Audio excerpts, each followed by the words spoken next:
Look, S, not S, alright, that would be E and S. Just S. Sun, soul, scent.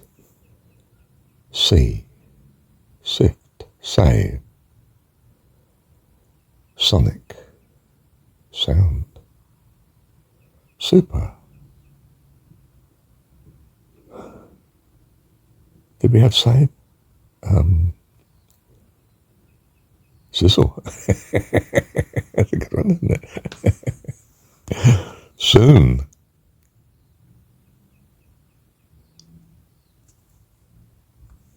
Suppose. Scent. Seek. Silver. To say. Sail and ship. Oh, that's a bit different, isn't it? But we use an S. Sh. Oh, no, sh doesn't sound much like s to me. Sing. Savour. Lovely scent. Oh, scent. S. Don't think of a C. It's a S sound. S. Scent. Both scent, as in sent to somewhere, and scent as in beautiful aroma. Did I say sunshine? Sun. Well, enough of it. You can see my point. We have sound associations, and S is a very good one. Saviour. To save. To see. Okay, I'm repeating myself, but I'm just... It seems right to me. My words, they're spirit and they're life. You know, sometimes I go through the list and I say, you know the list. Love, faith, hope, joy, peace, wisdom, creativity, compassion, forgiveness. You know the list. But what happens when you go through this list? Each one has a triggering sound of association with what it's come to mean for you. Now there it's not the same sound. Each sound has its particular, sort of unique representation of something you greatly value. And I fire these triggers at you. This is almost consciously, but I didn't realize it early on, but I've come to realize it much more now. I am, well, to put a negative slant on it, I'm brainwashing you. I'm giving you a preoccupation for a moment with nothing but what you see as good. And the result is it lifts you spiritually, psychologically, what you're preoccupied with in your mind. And your disposition greatly lifts.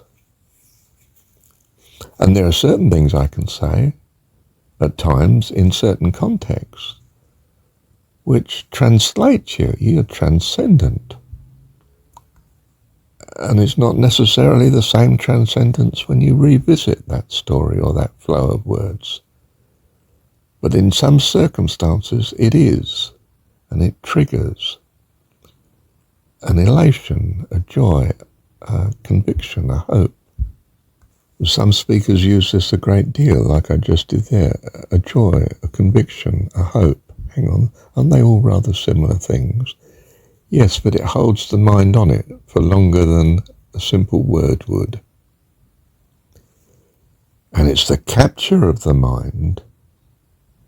I mean, we really are talking about manipulation. I was accused by my third wife, only after she left me.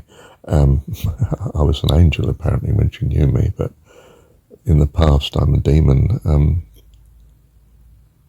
She claims I was a manipulator. And I thought to myself, well, how do you mean? I thought, I didn't risk telling her. I just thought it'd be inflammatory, but I thought, well, how do you mean? I'm not. I never respond to any of your criticisms. I don't give you like for like. I don't spit fire and venom back. In what sense am I manipulating? And of course, no, she is right. I am manipulating. I'm trying to engineer a situation in which she doesn't, well, that she exhausts her energy of warring and settles down again, rather than throw opportunity, petrol on the fire, that it burns all the brighter and stronger. That's a funny way of saying it, but I think you know what I mean, don't you?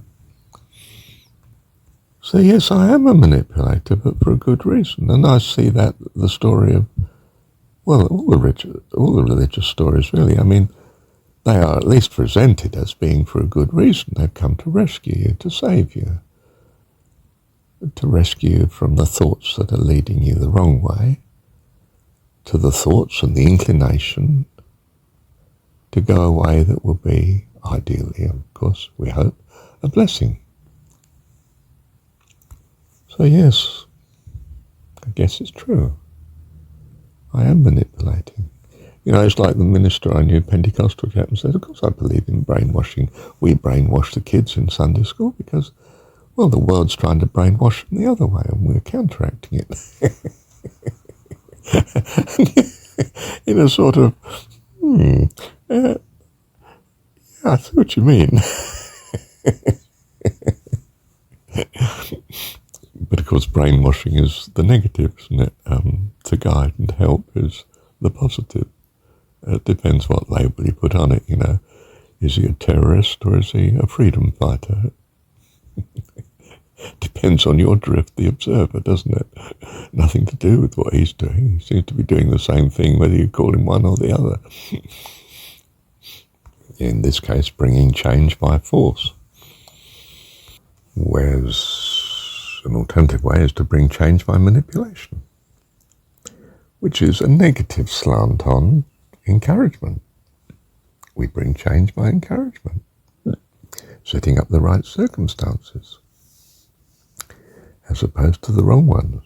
But circumstances that seem necessary to achievement of some goal. Whether the goal is good or bad depends on, of course, the initiator of such, their intention, what it is. Yeah, let me pause. Well, the obvious really, the storyteller is using sounds, words. My words, thou spirit, and thou life. And he means, I think, in the story, your guide to life eternal, your entry into heaven. The words are sort of the evidence of thought. And the right thoughts, in terms of this world anyway, seem to be everything. There's something to do with purpose, which is something to do with values.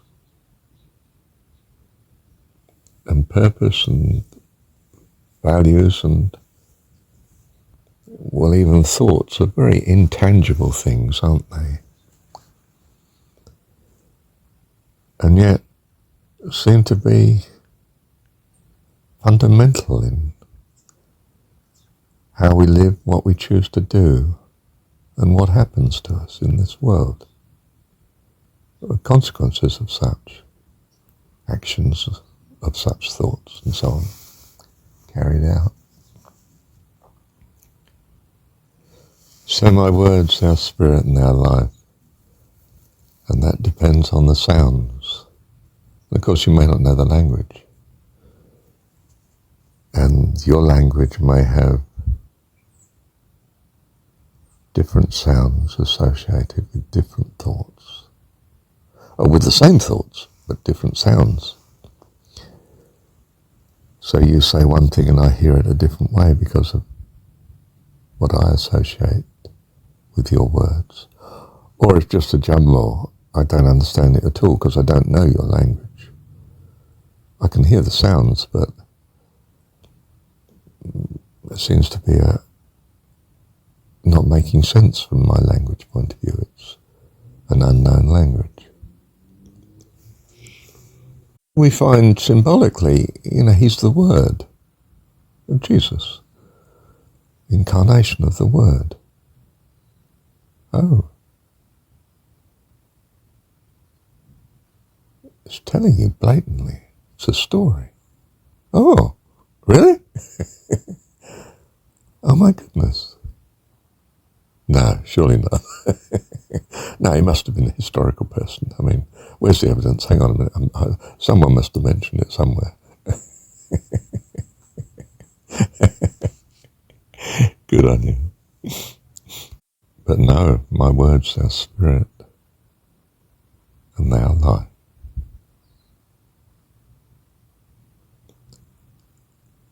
May the words of my mouth and the meditation of my heart be acceptable, be a joy to you, Heavenly Dad.